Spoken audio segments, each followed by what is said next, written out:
আলহামদুলিল্লাহ রাব্বিল আলামিন ওয়াসসালাতু ওয়াসসালামু আলা সাইয়্যিদিল আমবিয়া ওয়াল মুরসালিন ওয়া আলা আলিহি ওয়া সাহবিহি আজমাইন। বাংলাদেশের গণমানুষের অত্যন্ত প্রিয় কাফেলা বাংলাদেশ জামাত ইসলামী, যারা আল্লাহর আইন এবং সৎলোকের শাসনের ভিত্তিতে একটি পরিশুদ্ধ সমাজ কায়েমের জন্য নিরন্তর সংগ্রাম করে যাচ্ছেন। বিগত 54 বছরে এদেশের প্রতিটি নাগরিকের কাছে আমরা এই আহ্বানই পৌঁছে দেওয়ার চেষ্টা করেছি যে মানুষের তৈরি করা আইন দিয়ে মানুষের জীবনের সমস্যার সমাধান হবে না, সমস্যা আরো বাড়বে, মানুষের জীবন আরো দুর্বিষহ হয়ে উঠবে, সমাজে বেইনসাফি বাড়বে, অন্যায় বাড়বে, সুদ বাড়বে, ঘুষ বাড়বে, যাতনা বাড়বে। আমাদের কথা 100-তে 100 ফলেছে। আজকে বাংলাদেশের সমাজের রন্ধ্রে রন্ধ্রে অন্যায় ঢুকে গেছে। আজকে টিনেজ বাচ্চা থেকে শুরু করে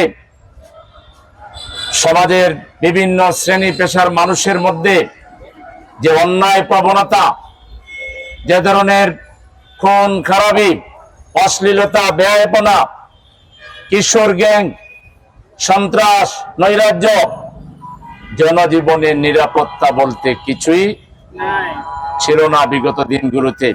যদিও গত 7-8 মাস থেকে দেশের রাষ্ট্রীয় নেতৃত্বে চেঞ্জ আসার পর আমরা কিছুটা পরিবর্তন লক্ষ্য করছি, কিন্তু এই সমাজের রন্ধ্রে রন্ধ্রে যেভাবে মানুষের চিন্তা চেতনার বিকৃতি ঘটেছে, পাপাচার, দুরাচার, অন্যায়, এগুলো মানুষের মজ্জাগত বিষয় হয়ে গিয়েছে। জোর যার মূল্য তার, যে যারে পারে মারবে, খাবে, দখল করবে। সাধারণ মানুষের, গরিবের যেন এই সমাজে কোনো অধিকার নাই। সব অধিকার বড় লোকের, সব অধিকার টাকাওয়ালার। এই যে সমাজে একটা বৈষম্য, বিশৃঙ্খলা, এইটা দূর করার জন্য আল্লাহর আইন জমিনে কায়েম করতে হবে এবং ভালো মানুষের নেতৃত্ব প্রতিষ্ঠা করতে হবে, তাকওয়াবান মানুষের নেতৃত্ব প্রতিষ্ঠা করতে হবে। এই দাবিকে সামনে রেখে আজকে থেকে 25 তারিখ পর্যন্ত 15 দিন ব্যাপী জামাত ইসলামী ঢাকা শহর থেকে গ্রাম পর্যন্ত প্রত্যেকটা নাগরিকের কাছে, প্রত্যেকটা রিক্সা ড্রাইভারের কাছে, প্রত্যেকটা ঠেলা ড্রাইভার ভাইয়ের কাছে, প্রত্যেকটা কৃষক, শ্রমিক, মোটে মাঝি, সব শ্রেণী পেশার মানুষের কাছে আমরা যাব। আমরা তাদেরকে আল্লাহর আইনের প্রয়োজনীয়তা বোঝাবো, ভালো মানুষের নেতৃত্ব কেন দরকার এটা আমরা বোঝাবো, আমরা দাওয়াত দিব। আমরা দৃঢ়ভাবে বিশ্বাস করি আল্লাহ কোরআনে যেটা বলেছেন, সবচাইতে উত্তম কথা হচ্ছে মানুষকে আল্লাহর দিকে ডাকা। আমার আহসানু কাওলাম মিম্মান দাআ ইলাল্লাহ ওয়া আমিলা সালিহান ওয়া ক্বালা ইন্নানী মিনাল মুসলিমিন। তার কথার চেয়ে আর কার কথা উত্তম হতে পারে যে মানুষকে আল্লাহর দিকে দাওয়াত দেয়, নিজে নেক আমল করে আর ঘোষণা করে আমি একজন মুসলমান। আজকে সময় এসেছে, বাংলাদেশের সংখ্যাগরিষ্ঠ মানুষ আমরা আল্লাহ বিশ্বাস করি, আমরা রাসূলকে বিশ্বাস করি, আমরা কিতাবে বিশ্বাস করি। আমরা একটি দুর্নীতি মুক্ত সমাজ চাই, আমরা একটি পাপাচার মুক্ত সমাজ চাই, আমরা একটি ঘুষ মুক্ত সমাজ চাই। এটা কায়েম করার জন্য জামাত ইসলামী যে সংগ্রাম করছে, এই আন্দোলনের সাথে, সংগ্রামের সাথে দেশের সংখ্যাগরিষ্ঠ মানুষকে যদি আমরা ঐক্যবদ্ধ করতে পারি, তাহলে বাংলাদেশকে নিয়ে আর ষড়যন্ত্র কাজে আসবে না। বিদেশি ষড়যন্ত্র, দেশি ষড়যন্ত্র, দুর্নীতিবাজ, চাঁদাবাজ, টেন্ডারবাজদের যে দৌরাত্ম্য, এইটা বাংলাদেশ থেকে লোপ পাবে যদি আমরা ভালো মানুষেরা সবাই ঐক্যবদ্ধ হয়ে যাই এবং ভালো মানুষের নেতৃত্বে যদি সমাজ কায়েম হয়। শুধু দুর্নীতির টাকা যদি গরিবের মধ্যে বন্টন হয়, বাংলাদেশে একজন গরিবও থাকবে না। গত সরকারের আমলে বা তারও আগে থেকে যারা সরকার দেশ শাসনে, দেশ স্বাধীন হওয়ার পর থেকে এ পর্যন্ত যারা দেশ শাসন করেছে, 3টা সরকার, এদের নেতারা, কর্মীরা যে পরিমাণ টাকা জনগণের পকেটের টাকা বিদেশে পাচার করেছে, নিজেরা গাড়ি বাড়ির মালিক হয়েছে, এই টাকা ফেরত এনে যদি আমাদের দেশে গরিবের মধ্যে বন্টন করা হয়, একটা গরিবও এদেশে থাকবে না। আজকে ওইরকম একটা শক্তিশালী সরকার বাংলাদেশে লাগবে, যারা নিজেরা দুর্নীতি করে না আর অন্যদেরকেও দুর্নীতির সুযোগ না দিয়ে বৈধভাবে ব্যবসা বাণিজ্যের সুযোগ করে দিবে, কাজ কামের সুযোগ করে দিবে। সমাজে এমন একটা পরিবেশ তৈরি হবে যে মানুষ স্বাধীনভাবে ব্যবসা করতে পারবে, স্বাধীনভাবে চাকরি করতে পারবে, স্বাধীনভাবে আয় রোজগার করে সে তার ব্যয় নির্বাহ করতে পারবে। আজকে সময় এসেছে, বাংলাদেশের সংখ্যাগরিষ্ঠ মানুষ আমরা আল্লাহ বিশ্বাস করি, আমরা রাসূলকে বিশ্বাস করি, আমরা কিতাবে বিশ্বাস করি, আমরা একটি দুর্নীতি মুক্ত সমাজ চাই, আমরা একটি পাপাচার মুক্ত সমাজ চাই, আমরা একটি ঘুষ মুক্ত সমাজ চাই। এটা কায়েম করার জন্য জামাত ইসলামী যে সংগ্রাম করছে, এই আন্দোলনের সাথে সংগ্রামের সাথে দেশের সংখ্যাগরিষ্ঠ মানুষকে যদি আমরা ঐক্যবদ্ধ করতে পারি, তাহলে বাংলাদেশকে নিয়ে আর ষড়যন্ত্র কাজে আসবে না। বিদেশি ষড়যন্ত্র, দেশি ষড়যন্ত্র, দুর্নীতিবাজ, চাঁদাবাজ, টেন্ডারবাজদের যে দৌরাত্ম্য, এইটা বাংলাদেশ থেকে লোপ পাবে যদি আমরা ভালো মানুষেরা সবাই ঐক্যবদ্ধ হয়ে যাই এবং ভালো মানুষের নেতৃত্বে যদি সমাজ কায়েম হয়।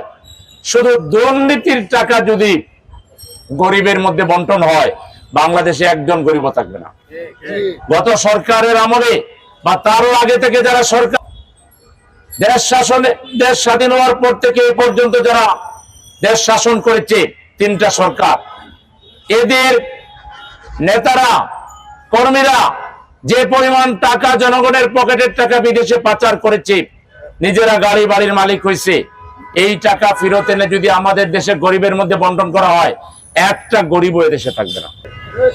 আজকে ওইরকম একটা শক্তিশালী সরকার বাংলাদেশে লাগবে, যারা নিজেরা দুর্নীতি করে না আর অন্যদেরকেও দুর্নীতির সুযোগ না দিয়ে বৈধভাবে ব্যবসা বাণিজ্যের সুযোগ করে দিবে, কাজ কামের সুযোগ করে দিবে। সমাজে এমন একটা পরিবেশ তৈরি হবে যে মানুষ স্বাধীনভাবে ব্যবসা করতে পারবে, স্বাধীনভাবে চাকরি করতে পারবে, স্বাধীনভাবে আয় রোজগার করে সে তার ব্যয় নির্বাহ করতে পারবে। কিন্তু আজকে এখানে আপনি রিক্সা চালাবেন, এই রিক্সাওয়ালার কাছে চাঁদা দাবি করা হয়। এখানে একজন ফল বিক্রেতা ফল বিক্রি করবে, তার কাছে চাঁদা দাবি করা হয়।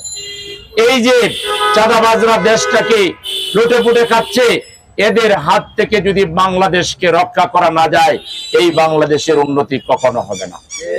বাংলাদেশ জামাত ইসলামী এদেশের বড় রাজনৈতিক দলগুলোর মধ্যে অন্যতম জনপ্রিয় বড় রাজনৈতিক দল।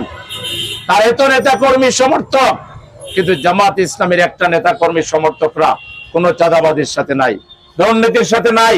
কেউ দেখাক, বাংলাদেশের শত শত মিডিয়া আছে, মিডিয়ার বন্ধুদেরকে আহ্বান জানাবো, দেখান শিবিরের একটা সমর্থক, জামাতের একটা সমর্থক কোথাও গিয়ে চাঁদাবাজি করেছে, লুট করেছে, দুর্নীতি করেছে, একটা প্রমাণ বাংলাদেশে কেউ দেখাতে পারবেন না। যদি এটা সত্য হয়ে থাকে, এটা কথার কথা না, দেখাইতে পারলে কেউ ফেসবুকে দেখাই দেন, অসুবিধা কি? আবার কথা যারা শুনবেন, আপনারা যাদের পক্ষে সক্ষম, ফেসবুকে আপনারা প্রমাণ দিয়ে দেন যে আপনি যে বললেন না, এই যে আমাদের কাছে প্রমাণ আছে। একটা প্রমাণ দেখাতে পারবেন, বাংলাদেশে একটা প্রমাণ দেখাতে পারবেন না। তাহলে এরকম একটা পরিশুদ্ধ, এরকম একটা সুন্দর সুশৃঙ্খল মানবতাবাদী যে রাজনৈতিক দল, আদর্শবাদী যে রাজনৈতিক দল, এই দলকে সমর্থন করা মুমিন হিসাবে, মুসলমান হিসাবে, ধর্মপ্রাণ মানুষ হিসাবে আমাদের দায়িত্ব। এটা আল্লাহ বলেছেন, তাআওয়ানু আলাল বিররি ওয়াত তাকওয়া ওয়ালা তাআওয়ানু আলাল ইসমি ওয়াল উদওয়ান, নেকি এবং কল্যাণের কাজে একে অন্যকে সাহায্য করো, মন্দ কাজে করো না। সুতরাং আজকের এই দাওয়াতি পক্ষ, গণসংযোগ পক্ষ উদ্বোধন উপলক্ষে আজকের এই সমাবেশে উপস্থিত আমি সর্বস্তরের ভাইদেরকে বলবো, যারা সাধারণ ভাইরা, রিক্সার ড্রাইভার, সম্মানিত ভাইরা যারা এখানে এসেছেন, বিভিন্ন ড্রাইভার ভাইরা যারা এসেছেন, সবার প্রতি বলবো, একটাবার আপনারা জামাতকে সাহায্য করুন। দেখবেন আপনাদের এই গ্রামের মর্যাদা অনেক বেড়ে যাবে, আপনাদের উপরে কেউ সরি ঘোরাতে পারবে না, আপনাদের আঙ্গুল তাক করে কেউ এগিয়ে যেতে পারবে না। বাংলাদেশে আপনি একজন রিক্সার পরিচালক হয়েও, ড্রাইভার হয়েও আপনার মর্যাদা একজন শিক্ষিত লোকের, একজন বড় লোক যে বেশি বেতন পায়, বেশি আয় ইনকাম করে, তার আর আপনার মধ্যে মর্যাদার কোনো পার্থক্য থাকবে না। মর্যাদায় আপনিও আগে যেতে পারেন। আল্লাহর কোরআনের ভাষায় ইন্না আকরামাকুম ইনদাল্লাহি আতকাকুম, তোমাদের মধ্যে মর্যাদার দিক থেকে তারাই অগ্রসর যারা আল্লাহকে বেশি ভয় করে। আপনি রিকশা চালিয়ে যদি নামাজ পড়েন, আপনি যদি সৎভাবে চলেন, তাহলে সুদ খায়, মদ খায় টাকাওয়ালা লোকটা তার চাইতে আপনার মর্যাদা অনেক বেশি হবে। সুতরাং একটা সুন্দর সমাজ বিনির্মাণে আমরা আপনাদের সকলের সহযোগিতা চাই। আপনারা আমাদের সাথে আসবেন, আমাদেরকে সহযোগিতা করবেন। আমরা বাংলাদেশ থেকে ইনশাআল্লাহ সব ধরনের বৈষম্য দূর করব, বেইনসাফি দূর করব, নৈরাজ্য দূর করব, সন্ত্রাস দূর করব। আমরা বাংলাদেশ থেকে দুর্নীতিকে জেটিয়ে বিদায় করে দেব ইনশাআল্লাহ। সেজন্য বাংলাদেশ জামাত ইসলামী আমরা দেশবাসীর প্রতি আহ্বান জানাচ্ছি, এই পরিবর্তিত বাংলাদেশে আপনারা জামাত ইসলামীকে কি মাইকে ভাই শেষ হয়ে গেছে মনে হয়, জামাত ইসলামীকে আপনারা সহযোগিতা করবেন এবং এই পক্ষে আমাদের ভাইরা প্রত্যেকের ঘরে ঘরে গিয়ে জামাতের পরিচিতি দিবেন, জামাতের সহযোগী ফরম দিবেন। যারা জামাতকে ভালোবাসেন, ইসলামকে ভালোবাসেন, আল্লাহকে, নবীকে ভালোবাসেন, তারা জামাত ইসলামীতে আসবেন এবং কয়েকদিন জামাত করে দেখে আপনার যদি ভালো না লাগে আপনি চলেও যাবেন, অসুবিধা নাই। কিন্তু যদি দেখেন আপনার পরিবর্তন হচ্ছে, তাইলে আপনি জামাতে থাকবেন, অন্যদেরকেও জামাতে আনবেন ইনশাআল্লাহ। এই জন্য এখন এখানে যারা রিক্সা ড্রাইভার ভাইরা দাঁড়াইছেন, তাদের সবার কাছে আমাদের পরিচিতি এবং সহযোগী ফরম নিয়ে আপনারা যাবেন, আমিও যাব। যারা চান তাদেরকে আপনারা জামাত ইসলামীতে সামিল করে নেবেন। আমি আমাদের এই পক্ষ সফল হোক, সার্থক হোক। গোটা ঢাকা মহানগরীর প্রত্যেকটা ঘরে ঘরে, দোকানে দোকানে আমরা যাব এবং সারা বাংলাদেশে আমরা যাব ইনশাআল্লাহ। এই পক্ষের মাধ্যমে জামাত ইসলামী বাংলাদেশের 1 নাম্বার জনসমর্থিত সবচেয়ে জনপ্রিয় রাজনৈতিক দল হিসাবে আবির্ভূত হবে ইনশাআল্লাহ। আল্লাহর কাছে সেই তৌফিক কামনা করে আপনাদের সবাইকে ধন্যবাদ জানিয়ে আজকের এই মোবারক কাজের, আল্লাহর নবীর সুন্নাহ দাওয়াত ইলাল্লাহর কাজের শুভ উদ্বোধন ঘোষণা করছি। আসসালামু আলাইকুম ওয়া রাহমাতুল্লাহি ওয়া বারাকাতুহু।